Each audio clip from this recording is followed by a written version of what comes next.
العالمین والصلاة والسلام علی سید الانبیاء والمرسلین وعلی آلہ واصحابہ اجمعین وعلی من احبہم وتبعہم بإحسان الی یوم الدین اما بعد فاعوذ باللہ من الشیطان الرجیم بسم اللہ الرحمن الرحیم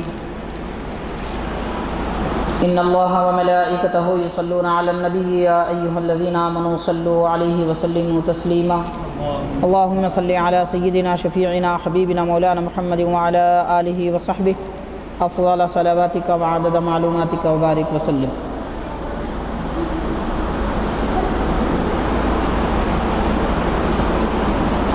معزز و محترم مکرم سامعین حضرات، السلام علیکم ورحمۃ اللہ وبرکاتہ۔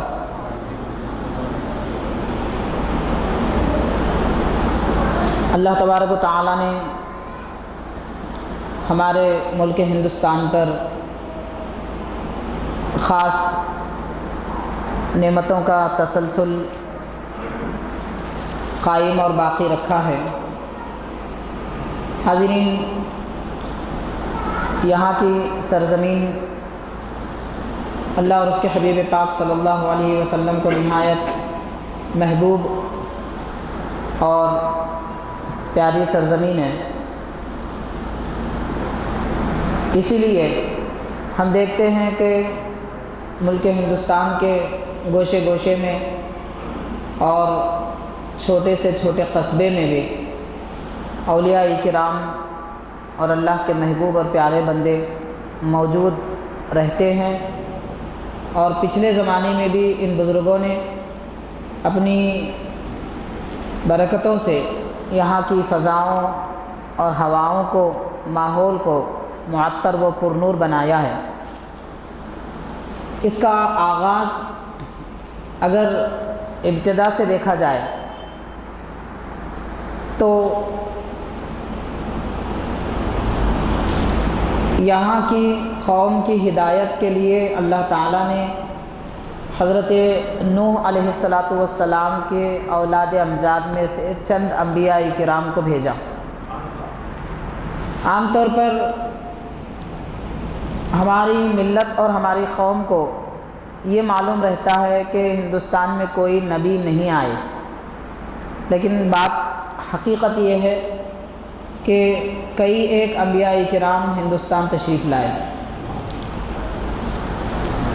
البتہ وہ کہاں ہیں، ان کے مزارات کدھر ہیں، وہ کہاں تشریف لائے، اس کی زیادہ طور پر تفصیل نہیں ملتی، لیکن حضرت امام ربانی مجدد الفسانی شیخ احمد سرہندی فاروقی رحمۃ اللہ علیہ نے پنجاب کے علاقے میں تقریباً 9 یا 11 انبیاء کرام کے مزارات کی نشاندہی فرمائی، اور آج بھی الحمدللہ وہ مزارات پنجاب سرہند کے علاقے میں موجود ہیں۔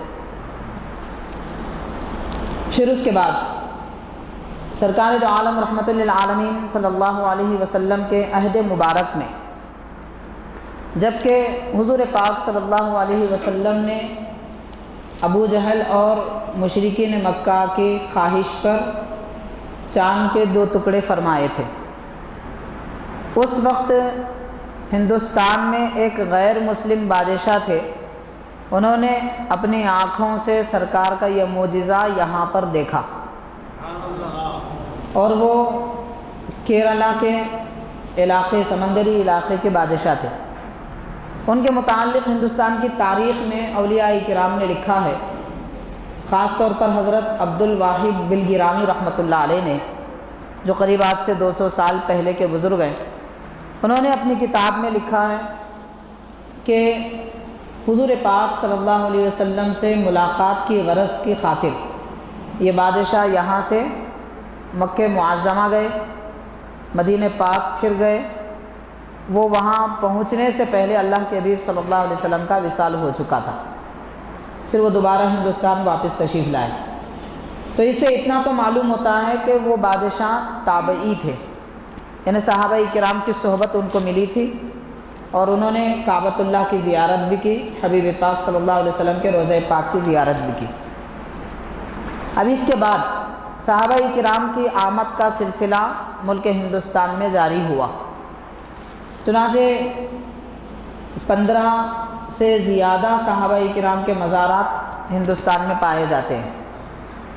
مشہور تو ویسے 3 صحابہ کرام کے مزار ہیں، لیکن تقریباً 15 سے زیادہ صحابہ کرام کے مزار یہاں ہمارے ملک ہندوستان میں موجود ہیں۔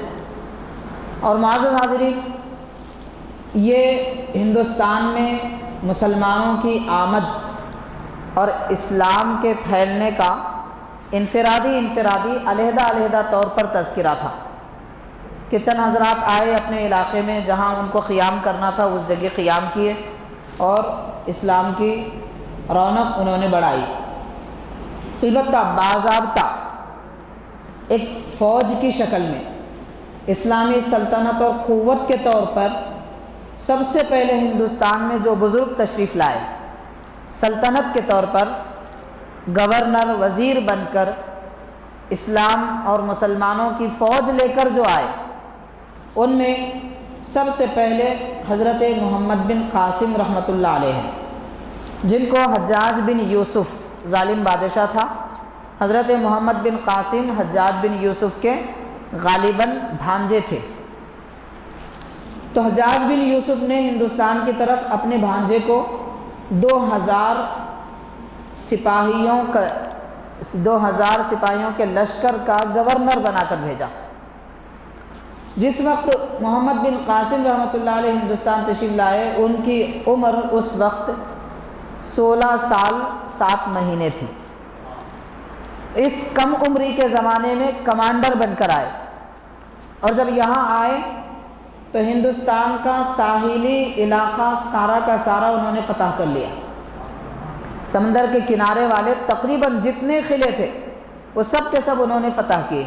ابھی وہ آگے بڑھنے والے تھے، ادھر دارالخلافہ دمشق جب تھا تو دارالخلافہ میں کچھ اختلاف ہوئے، تو جتنے کمانڈروں کو اور جتنے گورنروں کو لشکر دے کر دوسرے مقامات پر بھیجا گیا تھا، ان سب کو واپس بلا لیا گیا۔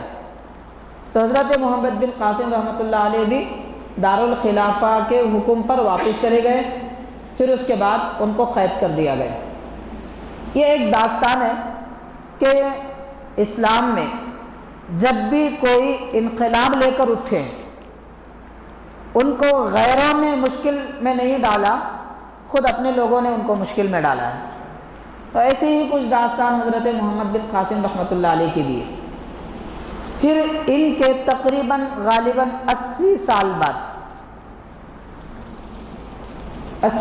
بعد بادشاہ اور سلطان حضرت محمود رحمۃ اللہ علیہ تشریف لائے، جو ملتان کے راستے سے ہندوستان پر حملہ آور ہوئے، اور ان کو بھی کامیابی ہوئی، ان کو بھی اللہ تعالیٰ نے فتح عطا فرمائی۔ لیکن انہوں نے ہندوستان کو اپنا مرکز نہیں بنایا، صرف چند سپاہیوں کے ساتھ تشریف لائے۔ جب کچھ علاقے فتح ہوئے تو پھر وہ واپس افغانستان لوٹ گئے۔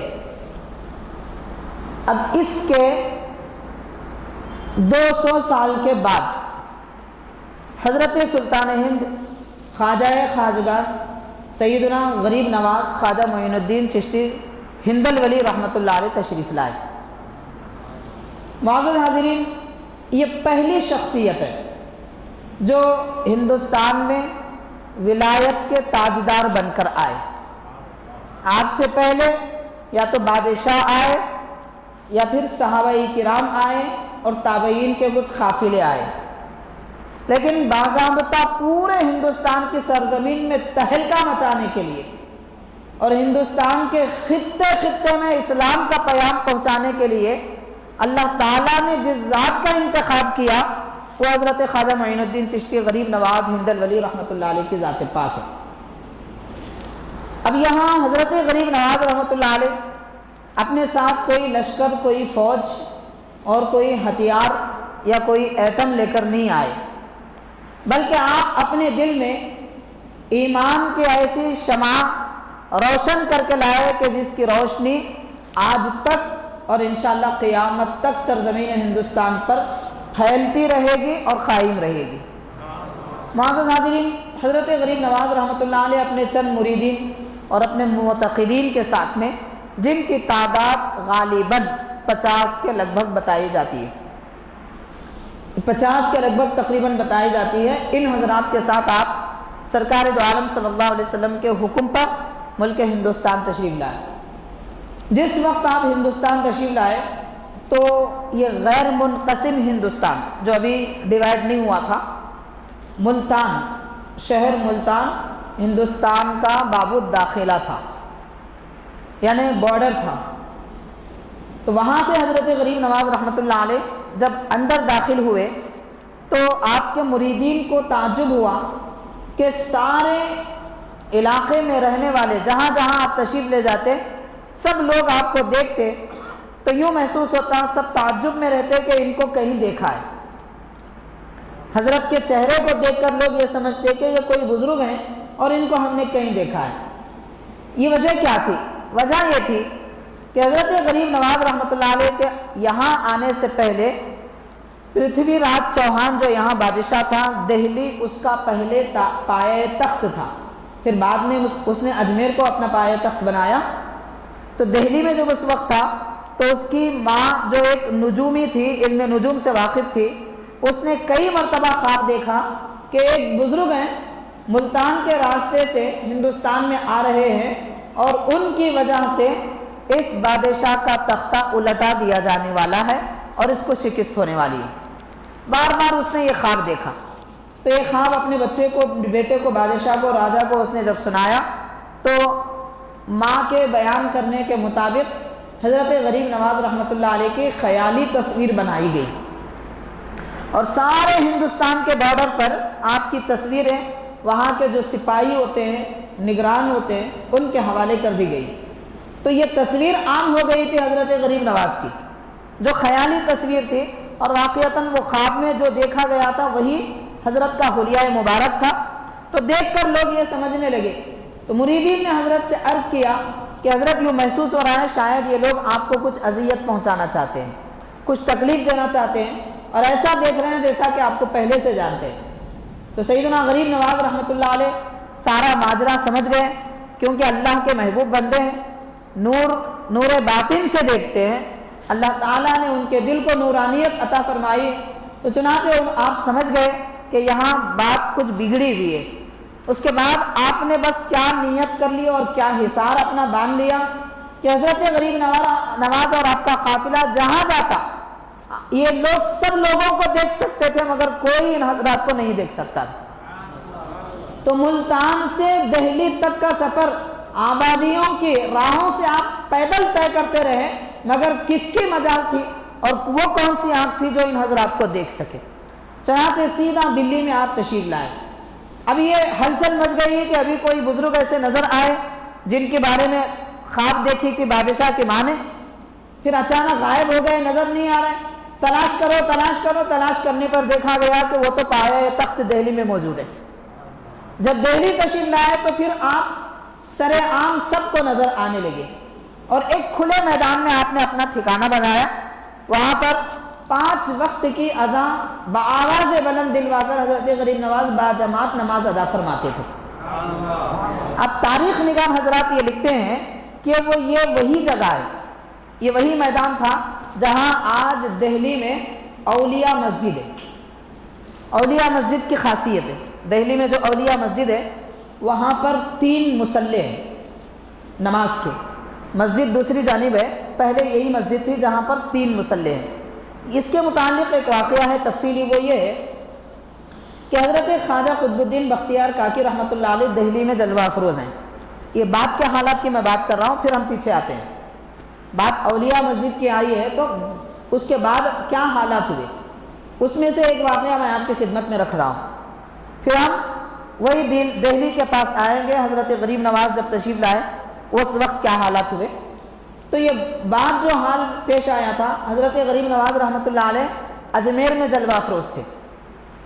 کبھی کبھار اپنے مرید سے ملاقات کے لیے اور ان کا حال دریافت کرنے کے لیے یعنی حضرت خواجہ قطب الدین بختیار کاکی رحمۃ اللہ علیہ کے حالات معلوم کرنے کے لیے کہ وہ کس درجے میں آئے ہیں، کیسے منازل طے کر رہے ہیں اور لوگوں کی رشد و ہدایت کا کام کیسے ہو رہا ہے، یہ سب معلومات جاننے کے لیے حضرت غریب نواز کبھی دہلی تشریف لاتے تھے۔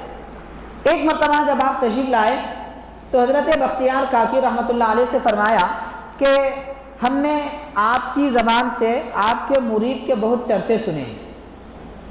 حضرت غریب نواز اپنے مرید سے فرما رہے ہیں کہ آپ کی زبان سے ہم نے آپ کے مرید کے بہت چرچے سنے ہیں، فی الحال وہ کہاں چلا کش ہیں اور کہاں وہ ریاضتیں کر رہے ہیں، کس جگہ عبادت میں مصروف ہے۔ حضرت بختیار کاکی رحمۃ اللہ علیہ نے فرمایا کہ وہ فلاں مسجد ہے، وہاں پر وہ عبادت میں مصروف ہے۔ غریب نواز فرماتے ہیں چلو آج ہم دونوں مل کر ان کو فیض دیتے ہیں۔ وہ کون مرید تھے؟ جب تشریف لے گئے تو دیکھا حضرت سیدنا خواجہ فرید الدین گنج شکر رحمۃ اللہ علیہ، بالکل نوجوان حسین خوب رو چہرہ ہے، لیکن ریاضت میں عبادت میں ایسے مصروف ہیں کہ مہینوں سے کچھ کھائے اور پیے نہیں تھے، اور اس کیفیت میں بیٹھے ہوئے تھے کہ اٹھنا بھی ان کو نہیں آ رہا تھا۔ جب دو مرشدوں کو انہوں نے آتے ہوئے دیکھا، بڑی مشقت کے ساتھ خود کو اٹھانا چاہا، تھوڑا اٹھ نہیں پاتے کہ گر جاتے۔ اللہ کے ذکر میں ایسے مصروف تھے کہ خود کو اٹھنا بھی نہیں آتا تھا، اتنے کمزور ہو چکے تھے۔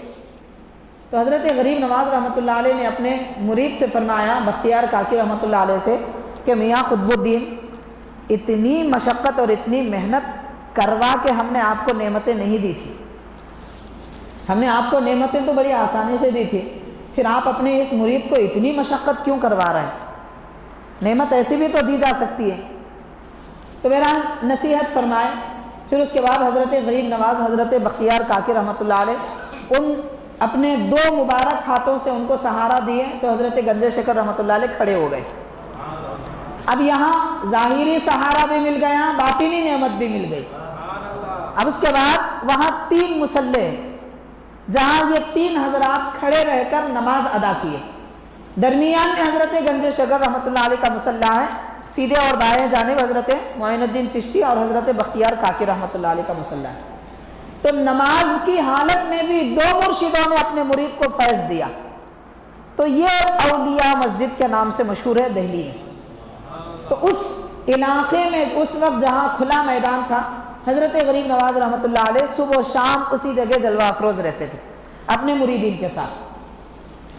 اب آپ جیسے جیسے آپ کی شہرت ہوتی رہی، لوگ آپ کی خدمت میں آتے رہے، سارا علاقہ بلکہ سارا ہندوستان چند مخصوص حضرات کے علاوہ سب کے سب غیر مسلم کفر و شرک والے، مگر حضرت غریب نواز رحمۃ اللہ علیہ کی شان، عظمت، نورانی کیفیت اور وہ چہرہ انور ایسا تھا کہ جو دیکھتا گرویدہ ہو جاتا۔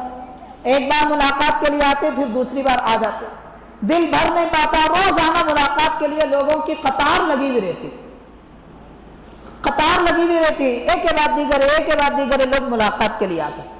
جہاں عقیدت مند محبت رکھنے والے کافر و مشرک قطار لگا کر آتے، وہیں کچھ نفس پرست آدمی بھی ہوتے، دشمنان دین بھی ہوتے، اور ناپاک ارادے سے آتے تھے کہ حضرت کو ہم معاذ اللہ شہید کر دیں گے۔ اور یہ کوئی خود سے بنے ہوئے نہیں تھے، بادشاہ نے ان کو بنا کر انعام و اکرام دے کر بھیجا تھا کہ تم حضرت سے ملنے کے بہانے جا کر معاذ اللہ حضرت کو شہید کر دو۔ کئی لوگ آئے مگر جو آئے سب ناکام ہو گئے۔ اب اس کے بعد بادشاہ نے ایک شخص کا انتخاب کیا کہ حضرت کو معاذ اللہ شہید کر دے، اور ایک خنجر تیار کیا گیا اور اس کو زہر میں بجھایا گیا، آگ میں جلا کر زہر میں اس کو رکھ دیا گیا۔ کئی طرح کی تدبیریں کی گئی اور اس شخص کو انعام و اکرام کے لیے کئی جاگیریں دی گئی، اور کہا گیا کہ اب تک جتنے گئے حضرت غریب نواز کے پاس کوئی کافر مشرک باقی نہیں رہا، سب کے سب مسلمان ہو گئے۔ لیکن اب تم وعدہ کرو کہ تم نہیں بدلو گی، اگر تم بدلیں گے تو تم کو یہ سزا دی جائے گی، نہیں بدلیں گے تو یہ انعام دیا جائے گا۔ وہ دل میں ٹھان کر آیا بڑے پختہ ارادے کے ساتھ، اسی طرح قطار لگائے ہوئے، لین لگائے ہوئے، جیسے جیسے حضرت کے قریب آتا رہا اس کے دل میں انتقام کا جذبہ، نقصان پہنچانے کا ارادہ بڑھتا گیا۔ لیکن جب حضرت کے بالکل قریب آیا، ملاقات کے لیے جب اس کا موقع آیا، اس کی باری آئی، تو جب قریب آیا تو ایک سکتہ اس پر طاری ہوا، گویا کہ وہ کھڑے رہتے ہوئے بھی بے ہوش ہو گیا، اس کو ہوش باقی نہیں رہا کہ اب میں کیا کام سے آیا تھا، کیا ارادے سے آیا تھا۔ ارادہ اس کا تھا، دل اس کا تھا، لیکن اس پر قبضہ حضرت غریب نواز کا تھا، وہ چاہتے ہوئے بھی کچھ نہیں کر پا رہا تھا۔ اب حضرت نے نصیحت کرتے ہوئے فرمایا کہ بابا جس ارادے سے آئے ہو وہ کرتے کیوں نہیں؟ یہ کیا کہنا تھا؟ اب اس کے دل کی حالت بدل گئی، بغل میں خنجر جو چھپا ہوا تھا وہ جیسے نیچے گرا، وہ بھی اپنے آپ کو حضرت کے قدموں میں گرا دیا اور مشرف و اسلام ہو گیا۔ تو حضرت غریب نواز رحمۃ اللہ علیہ اگر چاہتے تو اسی وقت، آپ دل کا حال جاننے والے، کون کس ارادے سے آتا ہے وہ جانتے ہیں، آپ چاہتے تو اسی وقت بدلہ بھی لے لیتے، اپنی مریدین سے فرما دیتے اس کو قطار سے نکال دو، سزا دو، یہ ناپاک ارادے سے آیا ہے۔ لیکن حضرت غریب نواز لوگوں کی گردن کاٹنے کے لیے نہیں، ان کے دل سے کفر کاٹنے کے لیے تشریف لائے ہیں، لوگوں کے دلوں سے شرک مٹانے کے لیے تشریف لائے ہیں۔ اسی لیے نرم رویہ آپ نے اختیار کیا اور لوگوں کو اپنے سے دور نہیں کیا۔ گفتگو فرماتے تو شیریں گفتگو فرماتے، جو سنتا اس کا دل قربان ہو جاتا۔ اس طبیعت کے ساتھ حضرت غریب نواز رحمۃ اللہ علیہ نے لوگوں کے دلوں میں اسلام کی اور مسلمانوں کی محبت قائم رکھی اور محبت باقی رکھی۔ معزز حاضرین، اب اس کے بعد ایک روایت میں آتا ہے کہ یہ حالات، یہ کیفیات دیکھ کر کہ بادشاہ حضرت غریب نواز کو کوئی نقصان نہیں پہنچا سکا، اس لیے اس نے اپنا پایہ تخت اب اجمیر منتقل کیا، دہلی سے وہ اجمیر منتقل ہو گیا۔ چند دنوں کے بعد حضرت غریب نواز رحمۃ اللہ علیہ بھی دہلی سے پھر اجمیر تشریف لے گئے، کیونکہ حضرت غریب نواز یہ چاہتے تھے یا تو بادشاہ کو مسلمان بنائیں یا پھر دارالسلطنت کو دارالاسلام بنائیں۔ آپ کے یہ دو منصوبے تھے، تو یہ دونوں میں سے کسی ایک کا کامیاب ہونا ضروری تھا، اسی لیے بادشاہ جب دارالسلطنت منتقل کر دیا تو آپ بھی اجمیر تشریف لے گئے۔ اب اجمیر جب آپ تشریف لے گئے تو یہ سارے واقعات پیش آئے، وہ اونٹوں کے بٹھانے کا واقعہ، پھر آپ کے حکم کے بغیر نہ اٹھنے کا واقعہ، جادوگروں کا واقعہ، پھر آسمانوں پر معلق ہو جانا، یہ ساری چیزیں جتنے واقعات پیش آئے وہ سب اجمیر شریف میں پیش آئے۔ لیکن حاضرین، حضرت غریب نواز رحمۃ اللہ علیہ جب اجمیر پاک تشریف لے گئے، بادشاہ کو بارہا سمجھایا، سارے تدبیروں کے باوجود بھی بادشاہ اپنی سرکشی سے اور اپنی دشمنی سے باز نہیں آیا، تو حضرت غریب نواز نے ایک کلمہ ارشاد فرمایا۔ دیکھیے خدا کے محبوب بندوں کی زبان سے جو کلمات نکلتے ہیں وہ کتنے پر اثر ہوتے ہیں۔ اس سے پہلے بھی بادشاہ نے دب چکا تھا، جب آپ سے کہا گیا ہٹ جاؤ یہاں اونٹ بیٹھیں گے، تو آپ نے فرمایا اونٹ ہی یہاں بیٹھیں گے، تو اونٹ بیٹھیں گے تو بس بیٹھے ہی رہے، آپ نے کہا اڑ جائیں گے تو اڑ گئے۔ ساری ایسے کیفیتیں لوگ سن چکے تھے، دیکھ چکے تھے، مگر جب دل پہ نافرمانی کی مہر لگ جاتی ہے تو کرامتیں تو خیر کرامتیں ہیں، معجزات دیکھ کر بھی لوگ مسلمان نہیں ہوئے۔ ابو جہل نے بھی سرکار کے معجزے دیکھے تھے، ابو لہب نے بھی دیکھے تھے، مگر اسلام کی توفیق نہیں ہوئی۔ اللہ تعالیٰ توفیق دینا چاہتا ہے، مگر بندے کا ارادہ بھی اس میں ہونا ضروری ہے۔ ان اللہ لا یغیر ما بقوم حتی یغیروا ما بانفسہم، اللہ تعالیٰ کسی قوم کی حالت اس وقت تک نہیں بدلتا جب تک کہ لوگ خود اپنے کو بدلنا نہ چاہیں۔ خدا نے نہیں بدلی حالت آج تک اس قوم کی، نہ ہو جس کو خیال خود اپنے بدلنے کا، تو بدلنے کا اپنے کو خیال ہونا چاہیے۔ لیکن یہ بادشاہ کرامتیں دیکھتے سننے کے باوجود بھی جب نہیں بدلا تو حضرت غریب نواز رحمۃ اللہ علیہ نے گویا کہ اب اس کو ایک تنبیہ فرمائی، گویا کہ اس کو ایک وارننگ دی اور فرمایا کہ اے بادشاہ، میں نے تجھے قید کر کے، حضرت فرما رہے ہیں کہ میں نے تجھے قید کر کے شاہ اسلام کے حوالے کر دیا، مسلمان بادشاہ کے میں نے تجھے حوالے کیا۔ ہندوستان میں ہر طرف کفر و شرک، کوئی مسلمان بادشاہ نہیں، ایسے ماحول میں حضرت غریب نواز فرما رہے ہیں کہ میں نے مسلمان بادشاہ کے حوالے تجھ کو کیا، وہ بھی اس بادشاہ سے کہہ رہے ہیں کہ جس کے ماتحت ہندوستان کے تقریباً 100 سے زیادہ بادشاہ ماتحت تھے، بڑے بڑے نامور، بڑے بڑے طاقتور سلطنتیں اس بادشاہ کے ماتحت تھے۔ ایسے بادشاہ کو حضرت چیلنج فرمانا ہے کہ میں تجھے قید کر دیا اور شاہ اسلام کے حوالے کر دیا۔ حاضرین کچھ دیر کے لیے اگر سنیں گے اس زمانے کے اعتبار سے، اس جملے پر غور کریں گے تو تعجب تو ہوتا ہے کہ یہاں نہ تخت ہے، نہ سپاہ ہے، نہ ہتھیار ہے، نہ لشکر ہے، نہ کوئی سلطنت ہے۔ کچھ نہ رہنے کے باوجود بھی حضرت نے یہ جملہ جو فرمایا ہے یہ کیا ہے؟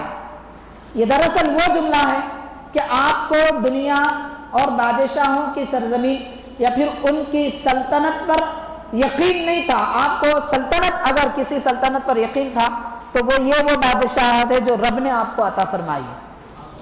اللہ تعالیٰ نے آپ کو سلطنت عطا فرمائی۔ کیسی سلطنت؟ یہ کہتے ہیں باطنی سلطنت، باطنی قوت، باطنی بادشاہت جو سب کو نظر نہیں آتی۔ ظاہر کے بادشاہ کچھ اور ہوتے ہیں، باطن کے بادشاہ کچھ اور ہوتے ہیں، اور جب تک کہ باطن کے بادشاہ نہ چاہیں ظاہر میں کوئی بادشاہ بن ہی نہیں سکتا۔ اور جو باطن کے بادشاہ ہوتے ہیں ان کو کہتے ہیں قطب، قطب جس کو ہم کہتے ہیں۔ اب یہاں ایک واقعہ آپ سماعت کیجئے۔ حضرت سیدنا غریب نواز رحمۃ اللہ علیہ جب بغداد تشریف لائے، اپنے شیخ، اپنے پیر و مرشد کی خدمت میں رہے، ہندوستان آنے سے پہلے کی بات ہے، غالباً اس وقت آپ کی عمر 17-18 سال کچھ تھی، تو اپنے شیخ کی خدمت میں ایک قول کے مطابق 2 سال اور ایک قول کے مطابق 20 سال حضرت غریب نواز اپنے مرشد کی خدمت میں رہنے لگے 20 سال تک۔ اور کیسے رہتے؟ آج ہمارے پاس کتنے لوگ مرید بنتے ہیں، مرشدوں کے ساتھ رہتے ہیں۔ اب آج کل پیری مریدی کی بات تو خیر کیا بیان کیا جائے۔ مرید بننے کا مطلب ہمارے پاس یہ ہے کہ تعویذ لیں۔ مرید اس لیے بنتے ہیں تاکہ مرشد سے ہم کو یہ وظیفہ لے کے کاروبار میں ترقی کریں۔ مرید اس لیے بنتے ہیں، کوئی اس کا چاہتا ہے کہ شادی ہوئی اولاد نہیں ہوئی، اب کسی کے مرید بن جائیں گے تو اولاد ہو جائے گی۔ کیا مرید دنیا سنوارنے کے لیے بنتے ہیں؟ مرید تو آخرت سنوارنے کے لیے بنتے ہیں۔ مرید اس لیے بنتے ہیں تاکہ ہم پابند ہو جائیں، مرید اس لیے بنتے ہیں تاکہ ہم اللہ کی قربت پائیں۔ مرید بننے کا مقصد یہ ہوتا ہے کہ اللہ کے محبوب ہو جائیں اور اللہ کو چاہنے لگے۔ لیکن آج مقصد ہی بدل گیا، خالص دین کے کام کو بھی ہم نے دنیا کا کام بنا لیا۔ بہرحال لوگوں کی نیتیں بدل گئی، مقصد بدل گئے، اور جو اپنے مرشد یا اپنے شیخ کے ساتھ رہتے، کئی لوگوں کے ایسے حالات ہیں، افسوس کی بات ہے، جب تک کسی کے مرید نہیں تھے بہت اچھے تھے۔ جب تک کئی ایسے لوگ ہیں جب تک کسی کے مرید نہیں تھے بہت اچھے تھے۔ اچھے کس معنی میں؟ سارے اولیاء، سارے مرشد، سارے علماء کی تعظیم کرتے تھے، اور جب ایک کے مرید ہو گئے اب کیا رخ بدل گیا نہیں معلوم، اب کہنے لگے جو ہے میرے مرشد ہے، باقی فلاں انہوں کچھ نہیں ہے، وہ مرشد انہوں کچھ نہیں ہے۔ چشتیاں سلسلے والے بولتے ہیں آپ قادری حضرت کے پاس گئے تھے زیارت کے لیے، وہاں کیوں گئے تھے؟ قادریوں کے پاس جاتے۔ قادری لوگ بولتے ہیں آپ چشتیوں کے پاس جاتے ہیں۔ یہ پیری مریدی ہے، لڑائی جھگڑے ہیں جناب۔ اسی لیے میں کہہ رہا ہوں کہ جب تک کسی کے مرید نہیں تھے بہت اچھے تھے، لیکن جب کسی ایک کے مرید ہو گئے اب دل میں قدورتیں آ گئی، نفرتیں آ گئی، حسد آ گیا، خود کو اچھا سمجھنے لگے، خود کے سلسلے کو سب سے اچھا سمجھنے لگے، یہ سلسلہ بڑا، وہ سلسلہ چھوٹا۔ ارے اللہ نہیں بنایا تو تم کون ہے بنانے والے؟ اللہ تعالیٰ نے سب کو ایک درجہ دیا، ہر ایک کی اپنی شان ہے، سب اللہ کی قدرت ہے، سب اللہ کے محبوب بندے۔ اب ہم کون ہوتے ہیں؟ کسی بزرگ کو بڑے، کسی بزرگ کو چھوٹے کہنے والے؟ کسی کو بڑا چھوٹا وہی کہہ سکتا ہے جو ان دونوں سے بڑا ہو۔ چھوٹا آدمی دو بڑے لوگوں کو کیسے کہہ سکتا ہے یہ چھوٹے ہیں وہ بڑے ہیں؟ دونوں سے اعلیٰ مرتبہ رکھنے والا ہوگا تب پہچانے گا ان کا مرتبہ کم ہے، ان کا زیادہ ہے۔ تو بہرحال افسوس کی بات ہے، میں عرض یہ کر رہا تھا حضرت سیدنا غریب نواز رحمۃ اللہ علیہ اپنے شیخ، اپنے مرشد کی خدمت کیسے کرتے ہیں۔ آج بھی مریدین اپنے مرشدوں کی صحبت میں رہتے ہیں، جب تک صحبت میں رہتے ہیں کسی کا گلہ، کسی کا شکوہ، بیچارے مرشد صاحب کے سامنے شکایتیں شکایتیں شکایتیں کر کے سارے لوگوں سے بدزن کر دیتے ہیں۔ یہ مرید ہوئے آج کل۔ حاضرین، حضرت غریب نواز رحمۃ اللہ علیہ خدمت کرنے کا طریقہ بتا رہے ہیں۔ دیکھو مرید کیا ہوتا ہے، مرشد کیا ہوتا ہے۔ 18 سال یا 20 سال آپ اپنے شیخ کی خدمت میں رہے حضرت خواجہ عثمان ہارونی رحمۃ اللہ علیہ جہاں جہاں تشریف لے جاتے حضرت غریب نواز ان کے ساتھ رہے، کبھی اس گاؤں میں، کبھی اس شہر میں، کبھی اس شہر میں، 20 سال تک سلسلہ ساتھ رہنے کا ہوا۔ کیسے رہتے تھے یہ سن کر آپ کو تعجب ہوگا کہ حضرت کے لیے حضرت غریب نواز رحمۃ اللہ علیہ اپنے شیخ کے لیے کھانا خود اپنے ہاتھوں سے بناتے تھے، چولہا اپنے ساتھ رکھتے تھے، کھانا خود اپنے ہاتھوں سے بناتے، اور جب کھانے کا وقت آتا حضرت سے عرض کر دیتے کھانا تیار ہے۔ اگر آپ کے شیخ کو منظور ہوتا تو کھانا کھا لیتے، اگر منظور نہیں ہوتا اور فرماتے کہ بعد میں کھائیں گے، تو اب حضرت غریب نواز رحمۃ اللہ علیہ وہ چولہا، انگیٹھی جسے کہتے ہیں، انگیٹھی جس میں کوئلے شعلے وغیرہ رکھ کر کھانا گرم رکھنے کے لیے رکھتے ہیں، تو یہ انگیٹھی حضرت اپنے سر پہ رکھ لیتے، شعلے اس میں کھول رہے، کھانا گرم رکھنے کے لیے اپنے سر پہ رکھ کے ساتھ ساتھ چلتے تھے۔ جب بھی حضرت کو کھانا منظور ہوتا اور چاہتے فرما دیتے تو فوراً گرم کھانا حضرت کی خدمت میں پیش کرتے۔ مقصد یہ تھا کہ حضرت جب طلب کرے تب گرم پیش کرو، سر جلتا ہے تو جلنے دو۔ کھولتا ہوا برتن سر پہ رکھنا کتنا مشقت کا کام ہے، آپ غور کریں، لیکن اپنے شیخ کی خدمت حضرت غریب نواز نے ایسی محبت کے ساتھ ادا کی۔ اس کو پیری کہتے ہیں، اس کو مریدی کہتے ہیں۔ پیر ایسے ہوتے ہیں، مرید ایسے ہوتے ہیں۔ ہم کہاں مرید بنے ہیں کسی کے؟ ہم کو کہاں آتا ہے مرید بننا؟ سیدنا غریب نواز رحمۃ اللہ علیہ نے بتایا دیکھو لوگ مرید ایسے ہوتے ہیں۔ تو سیدنا خواجہ عثمان ہارونی رحمۃ اللہ علیہ کی خدمت میں آپ رہے تھے، تو میں اصل بات عرض کر رہا تھا کتب کی۔ حضرت خواجہ عثمان ہارونی رحمۃ اللہ علیہ کے وصال کے بعد حضرت غریب نواز رحمۃ اللہ علیہ حضرت سیدنا غوث اعظم دستگیر پیرانی پیر رضی اللہ تعالیٰ عنہ کی صحبت میں قریب 2 سال تک آپ کی صحبت میں رہے، بعض جگہ 16 مہینے کا ذکر آتا ہے۔ اور حضرت غریب نواز و حضرت غوث اعظم رضی اللہ تعالیٰ عنہما کے درمیان رشتہ داری بھی تھی۔ حضرت یہ 2 حضرات آپس میں خالہ زاد بھائی تھے۔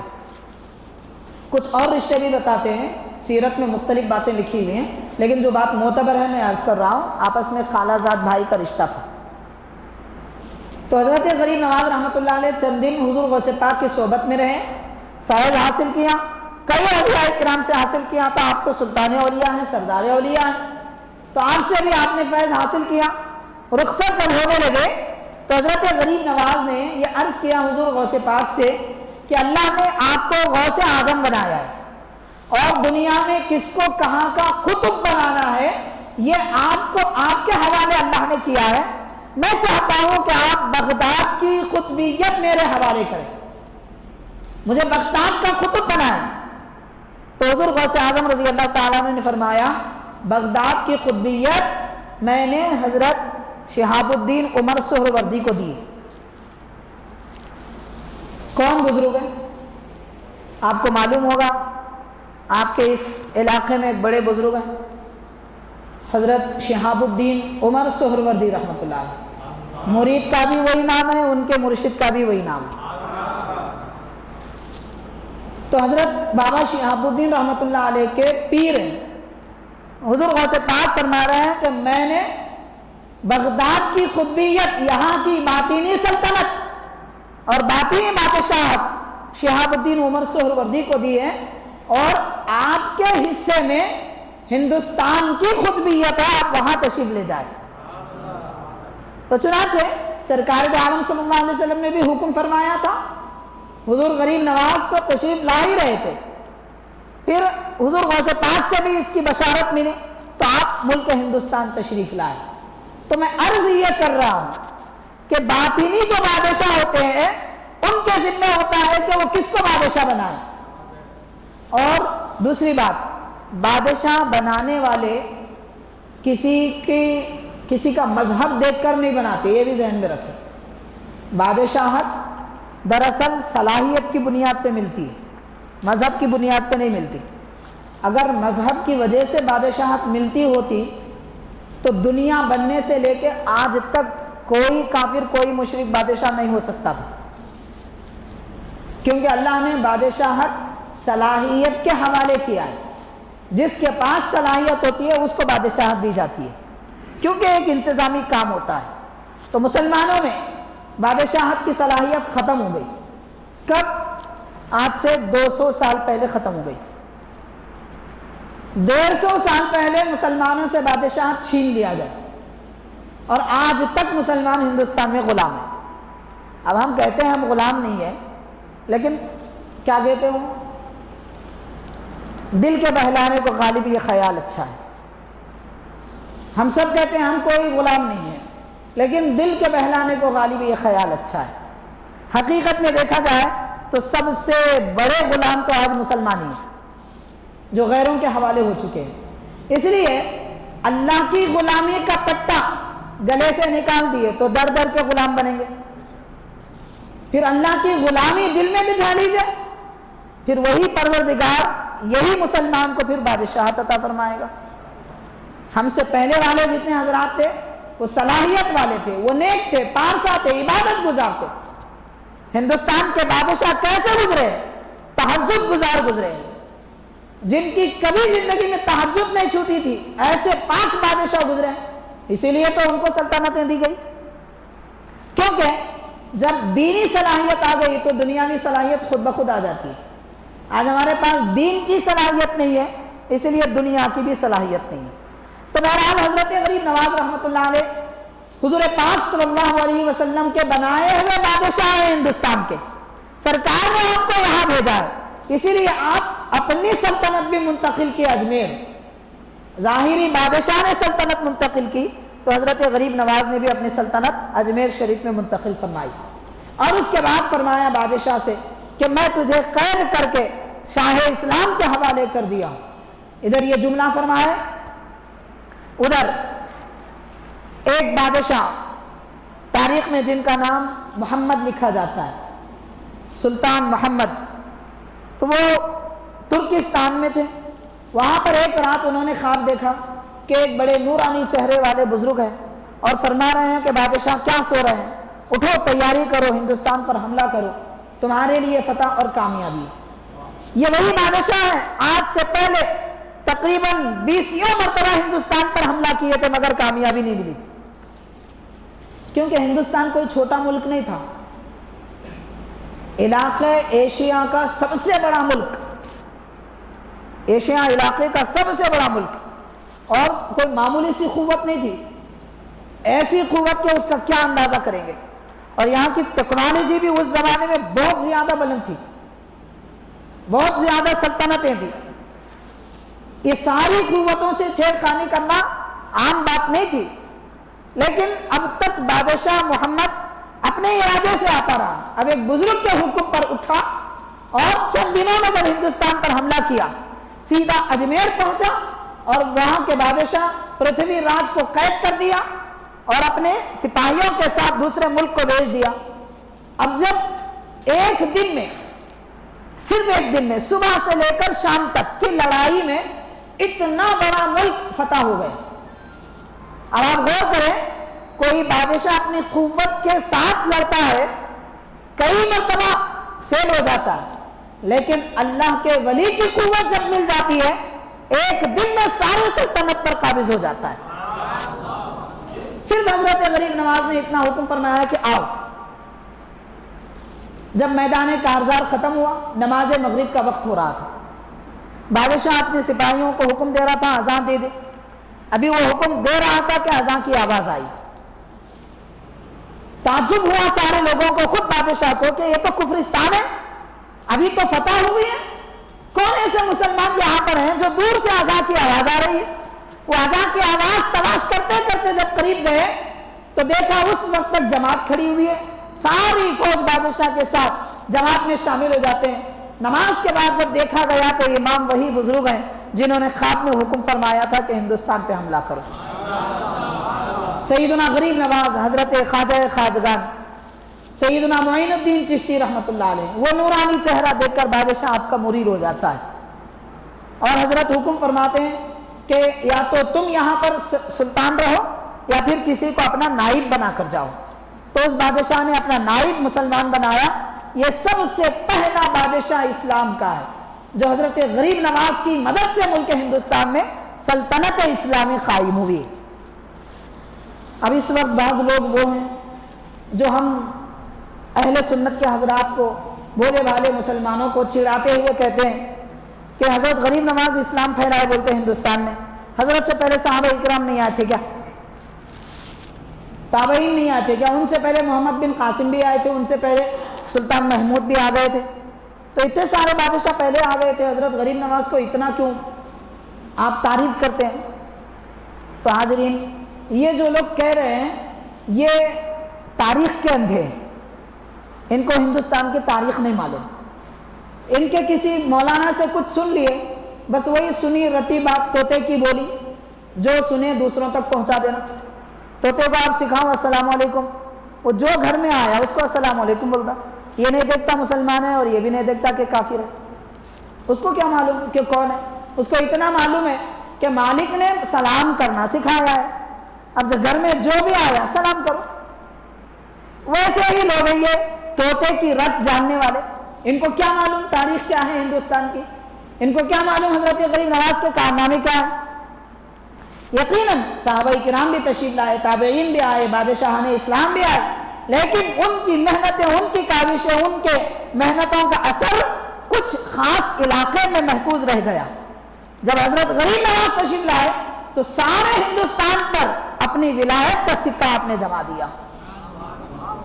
تو معزز حاضرین، حضرت غریب نواز رحمۃ اللہ علیہ کی بدولت اسلامی سلطنت یہاں پر قائم ہوئی، ورنہ محمد بن قاسم بھی آئے تو چلے گئے، سلطان محمود بھی آئے تو چلے گئے، حضور غریب نواز جس کو بلائے وہ آئے تو ایسا قائم رہے کہ الحمدللہ 1000 سال تک اسلامی سلطنت اس ملک ہندوستان میں قائم رہی۔ یہ برکت ہے حضرت سیدنا غریب نواز رحمۃ اللہ علیہ۔ تو بہرحال معزز حاضرین، اب پھر حضرت غریب نواز رحمۃ اللہ علیہ نے نہ صرف بادشاہوں کو ایسا تربیت فرمائی، ساتھ ہی ساتھ اپنے مریدین اور اپنے معتقدین کو بھی تیار فرمایا، اور جتنے حضرات آپ کی صحبت میں یافتہ ہوتے ان کو تربیت دیتے اور ہندوستان کے گوشے گوشے میں بھیج دیتے۔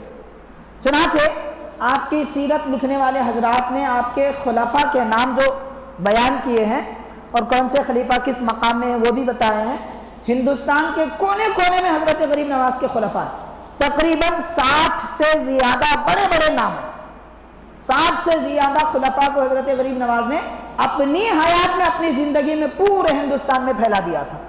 اب جہاں جہاں آپ کے خلیفہ آئے اسلام کی رونق، اسلام کی بہار بڑھاتے رہے، اسی لیے کہتے ہیں کہ آپ کی بدولت سارے ہندوستان میں اسلام پھیلا۔ کہنے والے چپ نہیں کہتے، اس کی وجہ ہوتی ہے۔ ہاں، اندھے کو کچھ نظر نہیں آتا، سورج بھی نکل جائے تو وہ کہتا ہے کہ نہیں نکلا۔ اب کسی کو بیماری ہو جائے، آنکھوں کو آشوب چشم ہو جائے، عرقان ہو جائے، سفید دیوار بھی اس کو پیلی نظر آتی ہے۔ ساری تاریخ ہندوستان کی جانتی ہے کہ اسلام کی بہار حضرت غریب نواز کی وجہ سے۔ اب کوئی عرقان کا مرض والا کہہ رہا ہے کہ نہیں ایسا نہیں ہے، تو ہم کہیں گے کہ آپ کو آپ کی بیماری مبارک، سفید دیوار آپ کو پیلی ہی نظر آتی رہے، لیکن جن کو سفید نظر آتی ہے وہ تو صحت مند ہے، ان کی آنکھیں تو سلامت ہیں۔ تو بہرحال معزز حاضرین، حضرت غریب نواز رحمۃ اللہ علیہ کے ایسے عظیم کارناموں میں آپ اپنی مریدین اور مسلمانوں کے ساتھ، لوگوں کے ساتھ ہمدردی کا جو آپ کا معاملہ تھا، اس کی ایک مثال میں آپ کی خدمت میں رکھوں گا۔ حضرت خواجہ بختیار کاکی رحمۃ اللہ علیہ جو آپ کے محبوب ترین خلفاء میں اور سب سے بڑے خلفاء میں سے، سیدنا خواجہ بختیار کاکی رحمۃ اللہ علیہ کو آپ نے دہلی روانہ فرمایا، اور جس وقت حضرت خواجہ قطب الدین بختیار کاکی رحمۃ اللہ علیہ دہلی میں جلوہ افروز تھے، وہاں بادشاہ تھے سلطان شمس الدین التمش رحمۃ اللہ علیہ، کے بادشاہ بھی بڑے نیک تہجد گزار تھے۔ حضرت کے ایک مرید، غریب نواز رحمۃ اللہ علیہ کے ایک مرید ایک مرتبہ حضرت کی خدمت میں آتے ہیں، دہلی سے اجمیر آتے ہیں، چند دن رہتے ہیں، اس کے بعد حضرت سے عرض کرتے ہیں کہ میری زندگی کا گزارا ایک چھوٹے سے کھیت پر تھا، میں اس سرزمین کی کھیتی وغیرہ کرتا اور اپنی زندگی کا گزارا کرتا، لیکن بادشاہ کا کوئی پروگرام ہے، کچھ پلان ہے، جس کی وجہ سے اس کے سپاہیوں نے میری زمین قبضہ کر لی ہے۔ تو حضرت میں آپ کی خدمت میں آیا ہوں، آپ بادشاہ آپ کے مرید کے بھی مرید ہیں، شمس الدین التمش آپ کے مرید کے بھی مرید ہیں، اگر آپ حکم فرما دیں گے تو وہ میری زمین لوٹا دیں گے، میں بآسانی زندگی گزار سکوں گا۔ تو حضرت غریب نواز رحمۃ اللہ علیہ اگر چاہتے خط لکھ دیتے، یا بادشاہ کے خادم اپنے خادم کو بادشاہ کے پاس بھیج دیتے، یا پھر یہاں جو کوئی گورنر تھے ان کو حکم دیتے جاؤ بادشاہ کو یہ کہہ دو، کوئی بھی کام ہو سکتا۔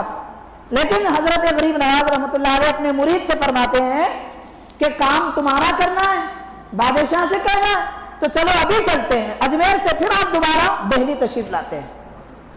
اس زمانے کا سفر تھا، ایئر کنڈیشن بس تو موجود نہیں تھے، اور ایئر کنڈیشن ٹرین تو نہیں تھی، بیل بنڈی گھوڑے وغیرہ اس کے ذریعے سفر کیا جاتا تھا، چھوٹے موٹے راستے تھے۔ اتنی مشقت آپ نے برداشت کی اپنے ایک مرید کے لیے، جب بادشاہ کے دربار میں آئے تعجب ہوا بادشاہ کو کہ حضرت کیوں تشریف لائے، کیونکہ غریب نواز تو بادشاہ کے مرشد ہے، حضرت کیوں تشریف لائے؟ عرض کرتے ہیں کہ حضرت آپ حکم فرما دیتے، کوئی بات، اتنی زحمت کیوں فرمائے؟ تو فرماتے ہیں کہ کوئی بات نہیں ہے، یہ میرا مرید ہے، اس کی زمین تمہارے سپاہیوں نے قبضہ کر لی ہے، بس اس کو واپس لوٹا دو۔ اس نے فوری حکم نامہ جاری کیا اور عرض کیا کہ آپ حکم فرماتے کافی تھا۔ تو حضرت غریب نواز رحمۃ اللہ علیہ کیا فرماتے ہیں؟ آپ فرماتے ہیں کہ اگر میں صرف چٹھی لکھ دیتا تو کسی بھی طرح کا کوئی شک ہو جاتا، یا تم حکم دے دیتے، لیکن درمیان میں رہنے والے تیرے سپاہی، ماتحت رہنے والے لوگ کوئی اور کام کر دیتے، اس زمین کے بجائے کوئی اور دے دیتے۔ ہوتا ہے اکثر لوگ جو ماتحت رہتے ہیں وہ چال بازی کیا کرتے ہیں، ایسا کوئی کام نہ ہو جائے اور میرے مرید کو تکلیف نہ ہو جائے۔ پھر اس کے بعد فرماتے ہیں اگر میں اسی جگہ رہ کر بھی حکم دیتا تو میری بات مان لی جاتی، لیکن اجمیر سے دہلی آنے اور ایک ایک قدم بڑھانے کا جو ثواب میرے حصے میں آنے کا تھا وہ ثواب مجھے حاصل نہیں ہو پاتا۔ میں اس ثواب کو پانے کے لیے ایک مومن بندے اور خدا کے بندے کی مدد کرنے کے لیے یہاں تک مشقت میں نے برداشت کی۔ اب غور کیجئے ہمدردی کس کو کہتے ہیں؟ آج کہاں ہمارے پاس ایسی ہمدردی؟ یہ غریب نواز رحمۃ اللہ علیہ، غریب نواز کیوں کہتے ہیں آپ کو؟ واقعتاً آپ غریب نواز ہیں، غریبوں کو نوازنے والے ہیں۔ حاضرین، دراصل کیا ہے، آپ نے یہ جو فرمایا ہے ایک حدیث پاک ہے، سیاہ ستہ میں موجود ہے حدیث پاک۔ سرکار نے ارشاد فرمایا ان اللہ فی عون عبدہ ما کان العبد فی عون اخیہ۔ سرکار فرماتے ہیں جب تک کوئی بندہ اپنے بھائی کی مدد میں کوشش کرتا رہتا ہے، اللہ تعالیٰ اس بندے کی مدد کرتا رہتا ہے۔ ہم کسی کی مدد کریں گے تو سمجھتے ہیں میرا ٹائم ویسٹ ہو جائے گا، کاروبار میں نقصان ہو جائے گا۔ آج کوئی ہے ایسا جو کسی کی مدد کے لیے اپنی دکان کی اپنی ملکیت کا شٹر ڈال دے، 2 گھنٹے اپنے کاروبار کو چھوڑ دے؟ لوگ کہتے ہیں کچھ ہو جائے کاروبار نہیں چھوڑیں گے، نماز جمعہ بھی ہو جائے تو نہیں چھوڑیں گے۔ یہ تو ہوتا ہے آج ہمارے پاس۔ جب خطیب صاحب خطبہ بولنے لگتے ہیں تو لوگ مسجد میں آتے ہیں، اس سے پہلے خطیب صاحب اردو میں بول رہے تھے تو کوئی نہیں آتا، جب عربی میں بولنے لگتے ہیں تو ایسے آتے ہیں جیسے کہ ان کو سب کو عربی سمجھ میں آتی ہے۔ یہ حال ہے آج ہماری قوم کا، دین کے لیے اپنا کاروبار چھوڑنا پسند نہیں کرتے، کسی بھائی کی مدد کے لیے کوئی کاروبار کہاں چھوڑے گا؟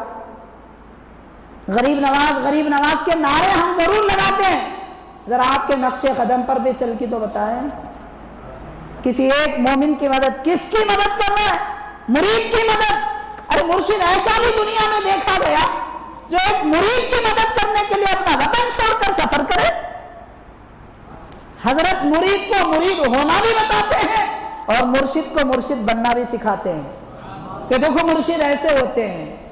مرشد وہ نہیں ہوتے جو کسی سے اپنا کام لیتے ہیں، مرشد وہ ہوتے ہیں جو سب کے کام آتے ہیں۔